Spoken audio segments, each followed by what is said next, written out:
こんにちは、ハリケーンフットボールです。今回の教材は、サッカー日本代表に関する動画です。Totally Football Showのチャンネルでは、今回のワールドカップのダークホースについて話し、こちらでも日本を挙げています。日本在住ジャーナリストのダン・オロウィッツは、欧州で経験を積んだ選手たちの成長と、誰を相手にも恐れない自信が最大の強みだと語り、ベスト16突破が最後の大きな壁であるものの、それを突破すれば、もっと勝ち進む可能性も十分にあると話しています。実際にどのように話しているのか、チェックしてみましょう。Another interesting group is the one that features Netherlands, Sweden, Tunisia, and Japan. JJ, I know that the Japanese side is one that you think could be springing a few surprises, if indeed they even rank as surprises after the kind of performances they put in last time. In Qatar, Japan famously finished on top of a group which included both Spain and Germany, eventually going out to Croatia on penalties. Since then, they absolutely roared through their qualifying process. They became the very first team, apart from the hosts, to qualify for this year's tournament. They're currently on a run of 6 straight victories, beating Brazil, Ghana, Bolivia, Scotland, and England in that run. And all in all, looking like they've got the credentials. To get an informed take, we dialed up Japan-based football journalist Dan Orlowitz for his view on Samurai Blue. Dan, how are Japan looking coming into this World Cup? Hi, James. I think Japan are looking strong. It is arguably one of the best squads Japan has ever fielded at a World Cup. It's young, confident, but still with enough experience to know what they're facing. And certainly you just recited the list of friendly results and you go all the way back to those wins over Spain and Germany in Qatar. And this is a team that knows that you don't have to be afraid of anyone. And I think that's their biggest asset heading into this tournament. Last World Cup did seem like a real step forward for the Samurai Blue. Is this squad even better? I think in some ways it is. There was a lot of uncertainty heading into that World Cup. Poor results, some people calling for Hajime Moriyasu to be fired ahead of that tournament, though who knows in retrospect who could have replaced them. We did not expect things to go well in what everyone agreed was a group of death. And then they come and beat Germany, and all of a sudden the vibes shift and you start to think, oh, maybe this team can do it. And they went and beat Spain in a brilliant game and took Croatia literally as far as they could. And yes, they lost their nerve in penalty kicks, but I think you look at how the experience that this squad has, not just as a team, but the individual players playing in Europe with some of the continent's top clubs in top competitions, winning trophies, winning recognition, winning honors. And this is a team that when Hajime Moriyasu says he wants to contend for the title, you know that he's serious. He's not just saying this to pacify the fans. He believes it, and you start to wonder if maybe you should believe it too. Well, they're in a tough group again this time around with Tunisia, Netherlands, and Sweden, who look like they've woken up a bit. The backdrop of this, from the point of view of Japanese football's progress, is the extraordinary building program, both at league level, but also with the national team, where the plan is to win the World Cup. The stated plan is to win the World Cup by 2050. Is that right? Yes, that is correct. The JFA wants Japan to host the World Cup again by 2050 and to win it by 2050. And you look at the progress, the biggest wall that Japan has to get over is the round of 16. And you get the sense, and I say this every World Cup, Japan can go as far as it wants to. And I think that once they get over the round of 16, that's kind of the last mental barrier. And I do think that if they can get past in this tournament, they can progress to the quarters or even the semis. Or, hey, if a few goals go their way in that game, maybe we'll be seeing them in New York at the end. The list of teams that they have beaten over the last 4 or so years means you have to, I think, see what Moriyasu means when he says they can challenge for the title. One name that's going to be absent is Karo Mitoma from Brighton. The other players in the squad that Moriyasu has chosen, who should we look out for? Yes, Mitoma being missing hurts the squad, but what has defined Japan over the last couple World Cups is that it's not bound to a savior. You don't have a Messi, you don't have a Ronaldo, you don't have a Neymar.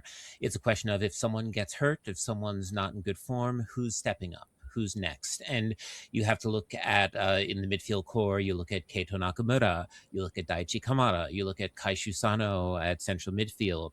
The forwards are really interesting. You have a couple youngins in Keisuke Goto and Kento Shiogai, who are kind of the biggest surprises. Then you have Ayase Ueda, who just won the Golden Boot with Feyenoord, and he's absolutely going to be the key man up top.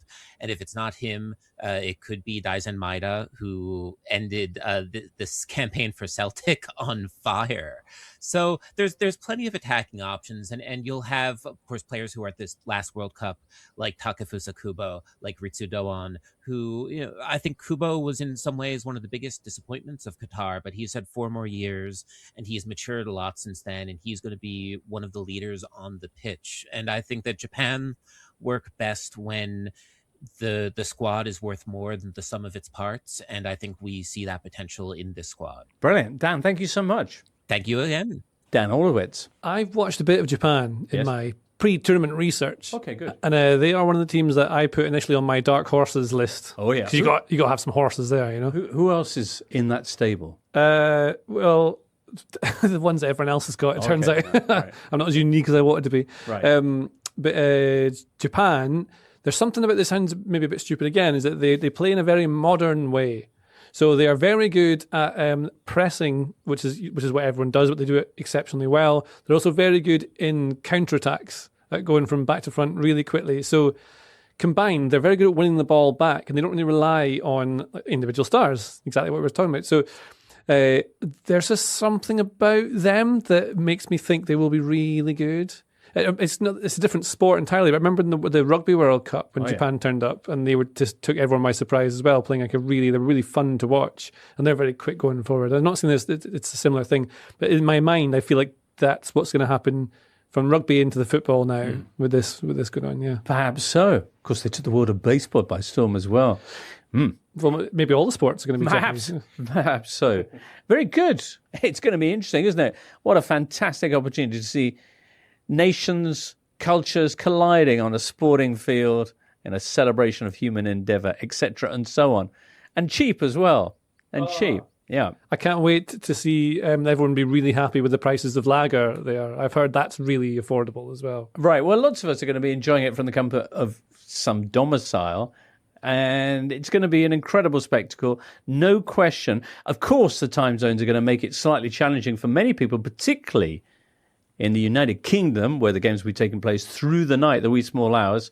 But the good news is you can awaken to a brand new serving of the Totally Football Show at the World Cup with your breakfast. We should be up, I think, by 7 a.m.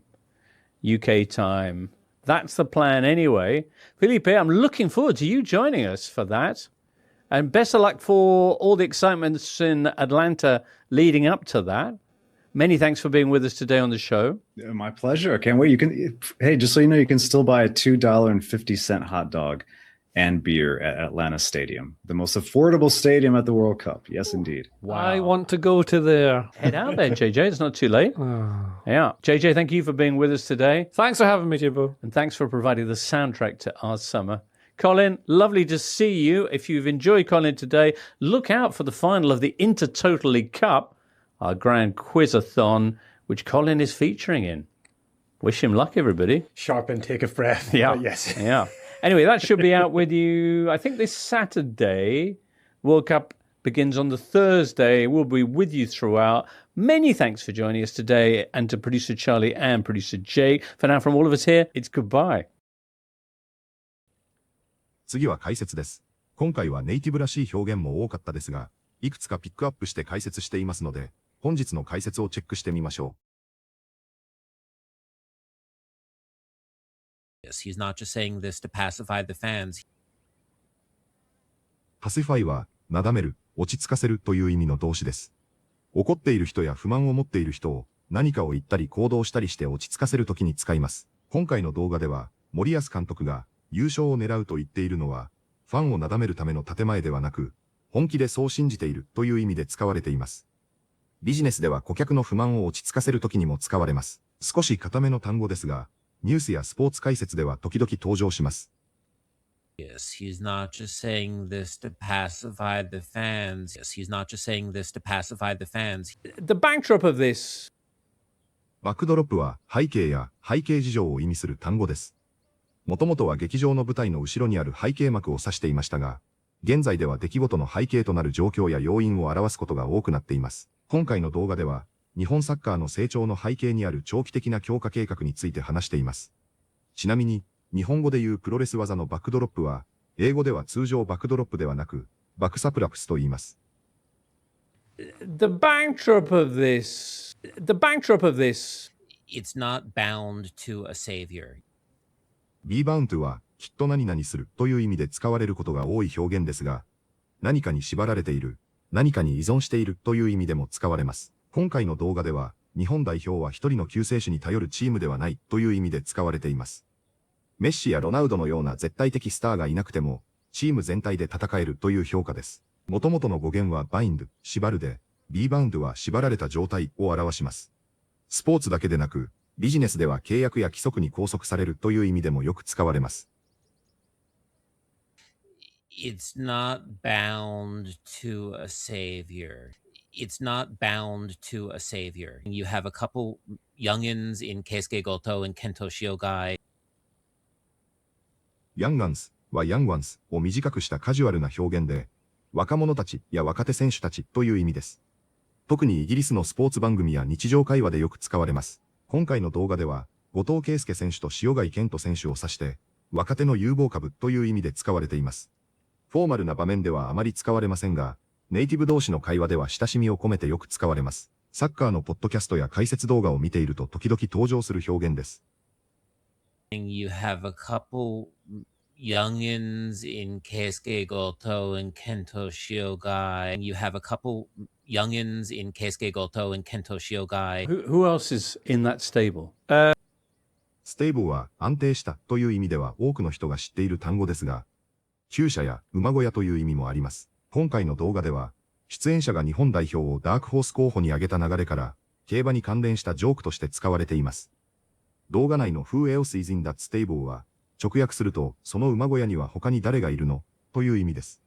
しかし実際には、あなたのダークホース候補には他にどのチームがいるのという意味で使われています。ステーブルは比喩的に、抱えている人材や、候補者の集まりを表すこともあり、スポーツやエンターテインメント業界では時々見かける表現です。Who else is in that stable? Who else is in that stable? From the comfort of some domicile. ドミスルは居住地や住所を意味する少しフォーマルな単語です。法律や税務の文脈でよく使われますが、日常会話ではあまり登場しません。今回の動画では、自宅でワールドカップを観戦するという話の中で使われています。本来ならホームやハウスというところを、あえてドミスルという硬い単語を使うことで少しユーモラスな表現になっています。英語圏のスポーツ番組では、時々こうした難しめの単語を冗談っぽく挟むことがあります。From the comfort of some domicile. From the comfort of some domicile. Like the wee small hours. The wee small hours は深夜から未明を意味するイギリス英語の表現です。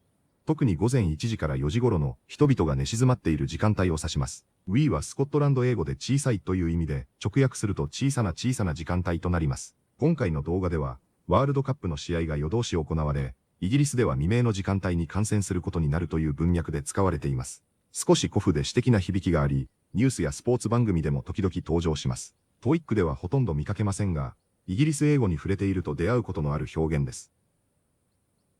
Like the wee small hours. Like the wee small hours. いかがでしたか？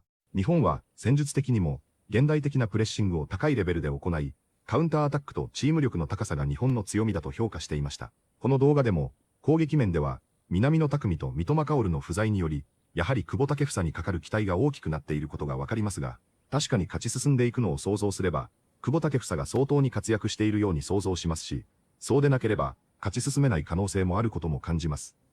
一方でこの動画でも話していた通り、ベスト16の壁を越えられれば、その先はもうやるかやられるか、完全に五分五分の勝負であり、いつどちらが勝ってもおかしくないような試合が続きそうな気もしますので、ベスト16あたりの壁が一番高く感じるのかもしれません。